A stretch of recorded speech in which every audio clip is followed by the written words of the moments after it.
Welcome to another edition of the Linked Parishes Podcast. I'm Donald McCorkindale, Church of Scotland minister in the parishes of Ardgour, Morvern and Struntian, Acharacal and Ardnamurchan, bringing you news from these parishes and beyond. And today, delighted to welcome another guest to the Linked Parishes Podcast. With me today is Zac Wright. Welcome to you, Zac. Hi, thanks for having me. It's a pleasure. It's great to have you. Zac, you are currently working at the Kilmaloo Retreat Centre. Tell us a wee bit about what keeps you busy around there. So during the weeks, I'm like the environmental assistant there. So during the weeks, we do a lot of outdoor kind of maintenance in a way, keeping tabs on trees, birds, different plants, the wildlife as well, like the otters. We've got a trail cam which we keep tabs on, which always can get you some surprising and interesting finds. Do you see many otters down there? We do get a lot of otters, actually. Yeah, I think there's at least 2 breeding pairs. Right. Yeah. On the estate, pine martens as well. Yeah. And any time I think I've seen an otter, it hasn't been where I expected. It's been running across the road. And any time I have thought, let's go and get a photograph of an otter, I've never seen them then. That's when they disappear. That's when they disappear. Yeah. So it keeps us busy. This week, me and Andrew have been doing some fencing, trying to plant some new trees in a wee enclosure. So that's good. And then we have obviously retreats on. So when we have retreats, then we all chip in with hospitality and housekeeping, chatting with the guests and, trying to create an atmosphere where they can thrive and encounter God. So it's a pretty sweet gig. I love it there. Fantastic. And how long have you been there? I've been there since April 2024. So pushing nearly, 20 months or so. Right. Yeah. Yep. Tell us what you were doing just before you came to Abernethy. So before I was at Abernethy, I was working at JCB, saving up some money, and then I spent a wee bit of time traveling, which again was really fun. I went to some pretty awesome places. So, where was the most awesome place? That's a good question. The most awesome, I think that the place I had the most fun was probably Jordan.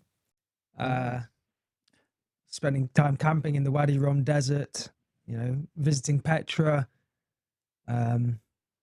just meeting the locals was just amazing. It was probably the most hospitable place I've ever been. People invited me in for tea or coffee, or food. One time I was driving out of the Wadi Musa up north, out of the Wadi Rum up north to the Wadi Musa, and the bus driver, I was the only person on the bus, and the bus driver starts playing the Scottish national anthem after I told him I was from Scotland. And then later on that day, I met him in a little cafe down some random little back alley, and he was just like thrilled to see me. So he invited me over to sit with him and his family and have some food. And I just experiences like that were amazing because you don't get that really elsewhere. Yeah. Incredible. Yeah. You mentioned Petra. It's an incredibly beautiful place, isn't it? I've never been there, but I went there kind of, you see it on social media and you think, oh man, it's going to be one of those places that, social media has bigged up to be amazing, and you get there and it's a bit, not as good. So I went with zero expectation, and it blew me away. It was beyond anything I could have imagined. It's so intricate, and there's so many little hidden corners. You see the main bits of Petra, but if you just wander off the main path, goodness, you'll see all kinds of things. Right. Yep. Which other countries have you visited? So during that time, I was in East Africa for a bit, Kenya, visiting some family, and then went across Uganda to Rwanda to visit some churches that my home church in Derby supports. So that was just on my own. And again, that was just such an amazing experience, the church in Rwanda. It's growing, and they're so enthusiastic about Jesus. It was probably some of the best worship I've ever encountered there. Again, really hospitable people and a really just lovely country. I also spent a bit of time in Israel and Palestine, which probably wasn't what I expected. So, when was that you were there? It was like 3 weeks before it all kind of kicked off over there. So probably not the best timing, but or maybe it was good timing because I got out in the, Yeah. in the nick of time. So, and then a wee bit of time in Poland and a wee bit of time in Greece before God redirected me back to the Highlands. Right. Yeah. Goodness, you're well traveled. Do you know how many different countries you have I think visited? I'm at 29. 29. Around there. Uh, 29. Right. Yeah. You mentioned Rwanda and your home church in Derby supporting them. Tell us a wee bit more. You mentioned that was the most incredible worship you've experienced. What makes worship incredible? Thing that I noticed, you've got 90-year-old women up the front dancing about and just giving their all to glorify the Lord. Mm. And I think, maybe that's Pentecostal over here. I don't know, but I just felt like it was people really believed in what they were worshipping. And the worship, it wasn't too long. It wasn't too eccentric. It was just fulfilling. And you really felt the Holy Spirit just kind of dwelling amongst you when you were giving worship. And again, I didn't understand any of the words because it was in Kinyarwanda. Right. But, you kind of got the gist of it. And yeah, it wasn't quite like anything I think I've ever experienced elsewhere. Your Christian faith is obviously an incredibly important part of your life, Zac.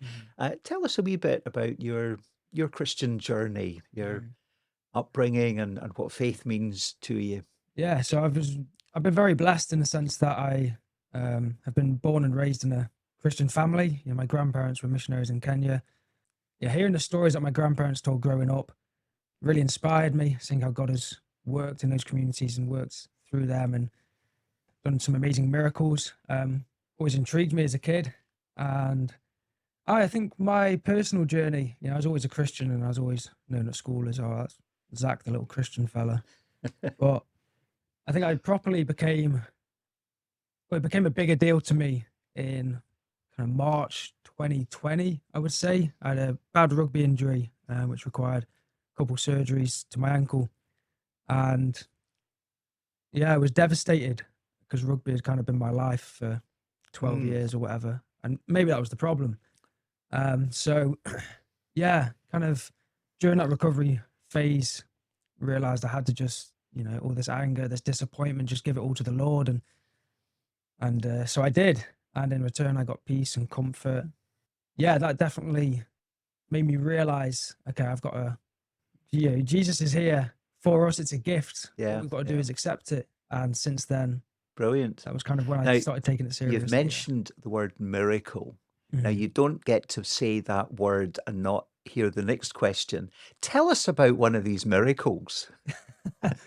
About my grandparents. Yeah. Yeah.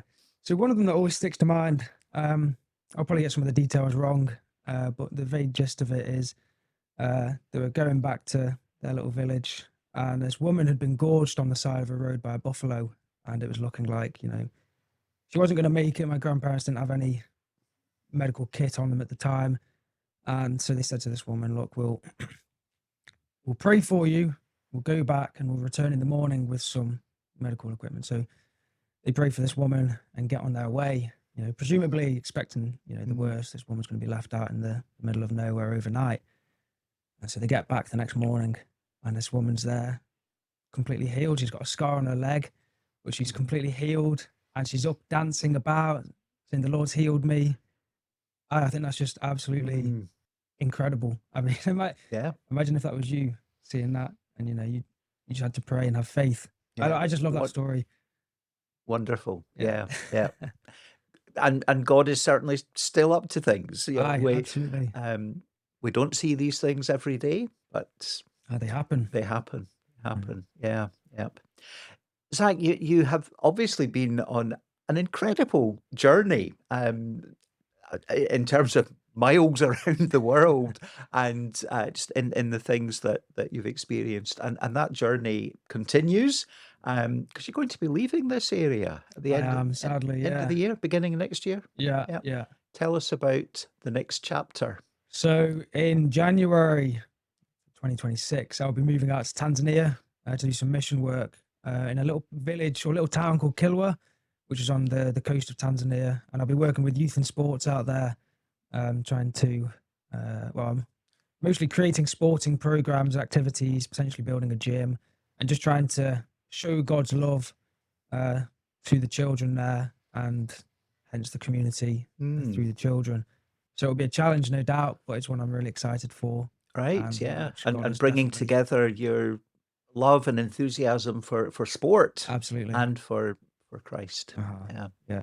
So Just before we hit record, we were talking about gadgets and gizmos, and I was saying, are you into all this tech stuff? Are you going to be keeping us informed with what you're up to, with blogs and podcasts and videos and things? What are your thoughts about all of that? I'd love to, yeah. When I'm out, I'll try and get maybe like a weekly newsletter out, but then I do a lot of photography and videography as well. So I'd like to, God willing, like film bits and bobs of what I do out there, and maybe create like weekly or monthly just wee videos that people can watch, just to get an idea of A, what life out there is like, but B, most importantly, what God's doing out there and how we're contributing to his plans, his revival of Tanzania. So. Yeah, well, we look forward to hearing all these stories in all these ways, and we'll certainly link up with what you're doing from the Peninsula churches here. Zac, as you know, we have 7 questions for all our podcast guests. Are you ready for them? All right, let's get it. Let's begin with, tell us about a piece of advice that has always stuck with you. When I was out in Kenya a couple of years back, me and my Uncle Brian went on a bit of a road trip round to a couple of his different farms. We bit of a situation, and I was telling him I've got these decisions to make. How do I handle certain things? And his advice to me was, if you've done everything in your own power towards resolving something and figuring something out, leave the rest up to God. He's bigger. He has plans only he knows for you. So trust him with that. If you've got a decision to make, you make it, but you've got to include God in that and trust that God is doing his bit as well. Include him in your struggles, challenges, opportunities, but then most importantly, successes, because at the end of the day, the glory is always his and not ours. And that advice just kind of stuck with me a lot. Let God do his bit. Let go, let God. Yeah. Yep. Thank you. What's your favorite book of the Bible and why? I like Proverbs. Mm. I think for me, I've been very lucky in the sense that I've got a lot of Christian male role models in my life to look up to. But the book of Proverbs as well is where I've gained a lot of my understanding about what it means to be a man of God. And I think without the book of Proverbs, people as a whole would be, I think the book of Proverbs just provides a lot of wisdom, not only for men, but for women, and just how to go about life, really, and how you can live for Jesus as he would want. Brilliant. Yep. Proverbs, always worth a wee dip into. Thank you. Now, you mentioned role models there, which ties in nicely with the next question. Who inspires you? I've got a few. So in terms of in a Christian life, I've got my my Uncle Brian, my Uncle Terry, and my dad, who are all really good Christian role models for me, all in their own different ways, and they're people I look up to, and I'm inspired by, because they've each gone about their lives in different ways, but all with the goal of glorifying God in the end and living for God. That inspires me, because it gives me encouragement, and I can see what they've done with their lives and how God's used their lives. And then I think, if I can do that myself, then God is good, and hopefully I'll turn out okay. So I think the other person that's inspired me, just in a general sense, is probably my great Uncle Brian. And he was like he was a bit of an explorer. Was first person to kite buggy across the Gobi Desert in Mongolia. Right. Was sponsored by Kit Kat to go on an expedition to Antarctica and camped out there.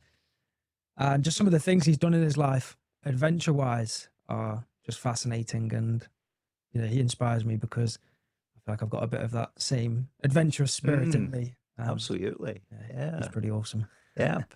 Is there a hymn or a song that lifts you up, Zac?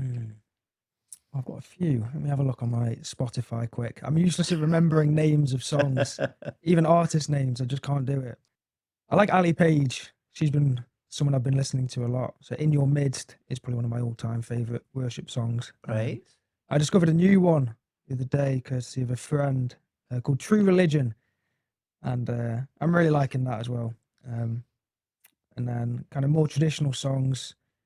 Open the Eyes of My Heart, Lord, is always a classic, isn't it? So that's probably a Right. couple Yep. I'm really Yep. enjoying at the minute. Now, some of what you mentioned there as being traditional, I'm thinking of is fairly new. Tell me about a place that you enjoy visiting. I think the place that I enjoy most visiting actually is just the hills of Scotland, heading up on a Munro and getting a wee camping for me is always such a refreshing experience. And, I was doing a hike in Glencoe the other day and we got a cloud inversion and I was just in awe the entire time. Like, it's like a glimpse of God's glory, when you're above the clouds and all you see is these mountain peaks peeking out from the clouds from for hundreds of miles around you. It doesn't So really compare. cloud inversion, is that when you're above the cloud? So the cloud level was maybe 500 meters. So as soon as you get above 500 meters, you're just above all the clouds. Right. And I was up Bidian, so it's about 1100 meters. So it's a good bit above the clouds, and it was just like ocean of clouds with peaks coming out of it. And Right. I think my favorite bit is just getting away into nature. So anywhere in nature, really, is where I enjoy visiting the most. Goodness, it'll be probably getting on for 30 years since I've been at the top of Munro, but that's one of the few that I've done. Is it Bidian? Yeah. It's a Nanbian. Yeah, that's it. Nanbian. Yeah. Aye, fantastic. So Scotland feels like home. Scotland definitely feels like home. Yeah. There's never been many places that I felt at home, but moving up here, and more specifically at Kilmaloo, and the environment that we have there, the job, and then the people around in the local community, this place definitely feels like home for me, which is going to make going off all the harder. Hard. Yeah. So that's January. You head off to Tanzania. Like the 5th of January. Yeah. Right. Tell us a wee bit about your experience of the church in Scotland. What have you appreciated? What have there been things that you haven't? And tell us about your hopes for the church in Scotland. We hear a lot of stories of decline and how it's all not working, but there are glimpses of hope. There are these little miracles. Yeah, I think that my hope would be you get more young people in, more kind of young adults, which is hard in a rural area, because there's not many to begin with. But that would be my hope, because you see it across the rest of the UK. Lots of young folk becoming interested just in learning more. And even I've got some friends in Germany who I saw last week, and again they're interested and they're wanting to know more, and they're not feeling fulfilled with living the way the world suggests. Yeah. So that would be my hope. I think one of the things I've really appreciated here is the community aspect of it, having a cuppa afterwards and just chatting to folk and just being made to feel welcome. I think that's been a really awesome bit, and I feel like I've created some good friends. Yeah, good through that. So if there's some young people who've stumbled across the podcast and are listening to you now, what would you want to say to someone who's maybe feeling what's life all about? It's all about overwhelming, and where does this God bit fit in? I mean, the starting point is always the Gospels, isn't it? Read the Gospel and see for yourself who Jesus is and what He's done for you. I think that should be the foundational starting point. But yeah, go along to church and see for yourself kind of what it's about, and chat to people, ask questions as well. Never be afraid to ask questions, because questions are great. Absolutely. We've all Yeah. had questions at some point, and no doubt lots of us still have questions. Yeah. Some of those Yeah. questions are easier to answer than others, but And it's okay to have questions. If absolutely, you if you think you've got all the answers, you yeah. probably still haven't asked all the questions. You're deceiving Yeah. yourself. Yeah. Yeah. Yeah. That last question there, I suppose, takes us nicely into here we are in the middle of November, remembrance behind us, and just the other day I was thinking need to be thinking about some Advent and Christmas dates and all the things that will be happening around the Peninsula churches, and was emailing some colleagues around here and saying, can we gather together all the Christmas and Advent services and events and things so that we can get them onto the back page of Jehadol, the local newspaper. And suddenly realised that to get things in by the deadline, the 20th of November, I should pull things together a few days before that. That's next Tuesday. How quickly the It's time. crazy. Absolutely. Yeah. Yep. So yeah, it still seems far too early to be talking about Advent and Christmas, but what would it be about that season that you maybe looking forward to, that you appreciate about Advent and Christmas time? I'm not sure. I'm not too sure about Advent, but Christmas time, I just love the snow. I love the Ah, changing seasons and getting out and doing some hiking in the snow. I think it's a different. We're blessed here that we get some lovely. Well, sometimes we get some lovely summer weather, but winter, I don't know. It's the polar opposite, and I enjoy seeing the seasons change. This morning driving here, looking across over to Fort William and Glencoe and seeing the snow-capped peaks for the first time this winter. I was a real treat. thank you, Zach, for sharing in our podcast. We wish you all the very best for the next chapter, the next bit of the adventure of life and faith. Zach, we often finish off the podcast with a Bible reading. Is there a passage that you would like to share with us? Yeah, so the passage that always speaks to me is Romans 12, verse 2. Do not conform to the pattern of this world, but be transformed by the renewing of your mind. Then you will be able to test and approve what God's will is, his good, pleasing, and perfect will. Thank you. Thank you for sharing that with us. Thank you to you all for listening to the Linked Parishes podcast. For information about all that's happening around the Peninsula churches, do check out www.peninsulachurches.org.uk, and particularly keep an eye out for all that's going to be happening around Advent and Christmas time. God bless you all.